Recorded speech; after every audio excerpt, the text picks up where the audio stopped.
新德里对话录悲伤之眼。一、面对悲伤，唯一的办法是不做任何抵抗。克里希那穆提说，在这个国家，悲伤意味着什么？在这里，人们遇到悲伤会怎么办？他们是否通过因果报应的解释来逃避悲伤？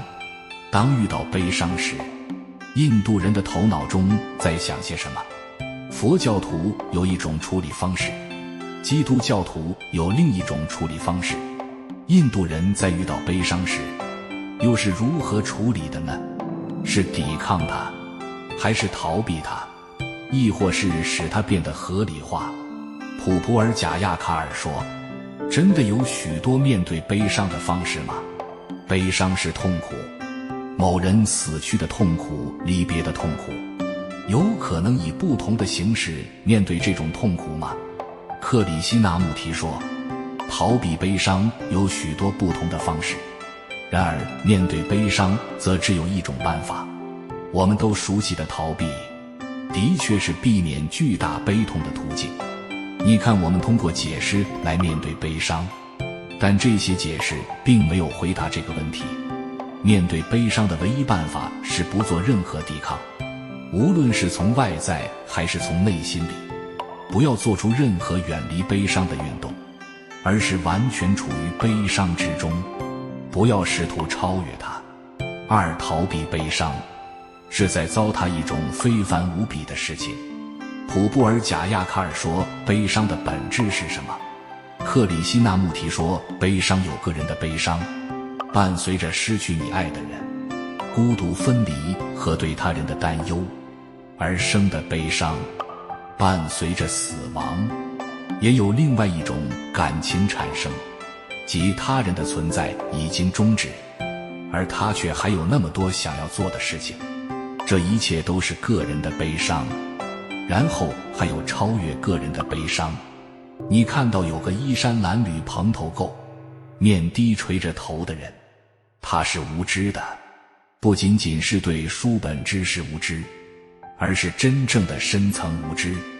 你对这个人怀有的感情，既不是自怜，也不存在对那个人身份的认同，并不是因为你比他处境更佳，所以怜悯他，而是你内心感受到人类悲伤的无限重负。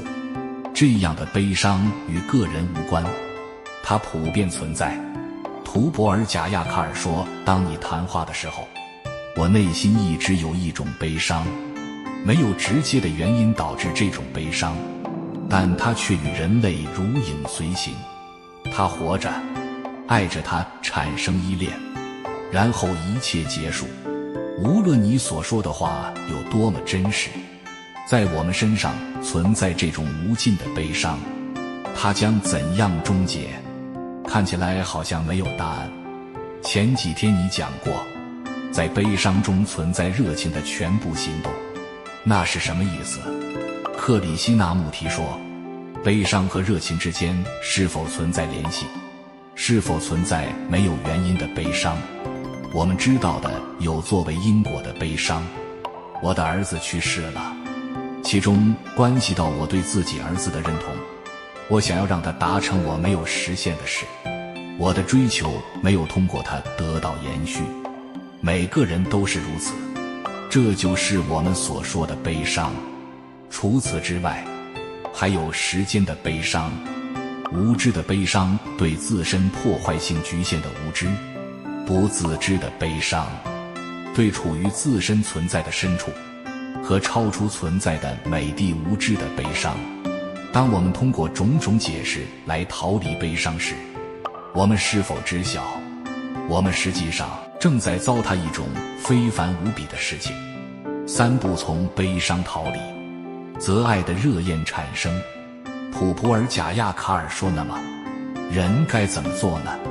克里希那穆提说，你还没有回答我的问题，是否存在没有原因的悲伤？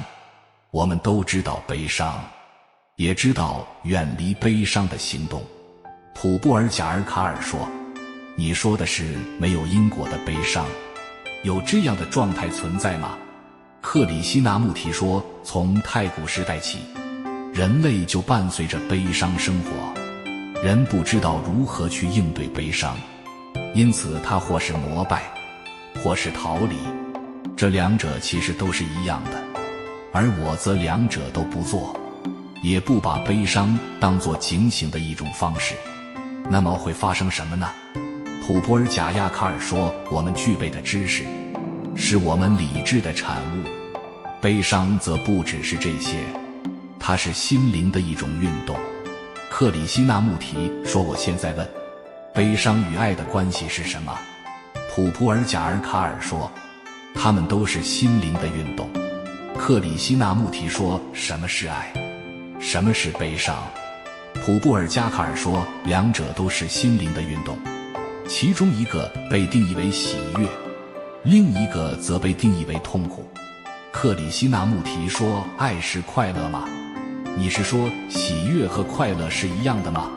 不理解快乐的本质，就不会有深度的喜悦。你无法邀请喜悦，喜悦自然而然发生，这种发生可以转变成快乐。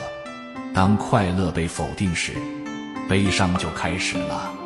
普普尔贾亚卡尔说，在某种程度上是这样的，但是从另外一个层面上来看，又不是这样。克里希那穆提说，如我们所说，喜悦是不可邀约的，它自然发生。我可以邀请快乐，追求快乐。如果快乐是爱，那么爱就可能被培养。福尔加格勒说，我们知道快乐不是爱，快乐可能是爱的一种表现，但它不是爱。悲伤和爱产生于同一个源头。克里希那穆提说，我问的是悲伤与爱的关系是什么？有悲伤存在的地方还会存在爱吗？悲伤就是我们刚才所探讨的一切。普普尔贾卡尔说，我会说是的。克里希那穆提说，在悲伤中存在分离和分裂的因素，悲伤中不是也存在着许多自怜的情绪吗？这些和爱之间又有什么联系？爱有依赖吗？爱有我和你的特性吗？普普尔贾亚卡尔说，但是你谈到热情。克里希那穆提说，当不存在从悲伤逃离的行为时，爱就产生。热情是悲伤之焰，只有不逃离、不抵抗，悲伤这簇火焰才会被唤醒。这意味着悲伤具有不分裂的品质。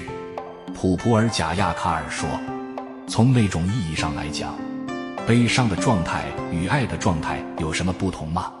悲伤是痛苦，你说在那种痛苦中，没有抵抗，没有逃离痛苦的运动时，热情的火焰就会迸发。奇怪的是，在古代的中文中，认为爱火焰和死亡是一样的，它们被放置在同一水平，它们创造、进化、摧毁再创造，这一切都得有个结束的时候。克里希那穆提说，你看，就是这样一颗领会了悲伤的头脑，与随之而来的悲伤的终结是什么关系呢？不再惧怕终结及死亡的头脑，又具备什么品质呢？当能量没有因逃离而消散时，能量就变成了热情的火焰。慈悲意味着对一切的热情，慈悲即是对一切的热情。新德里1970年12月12日。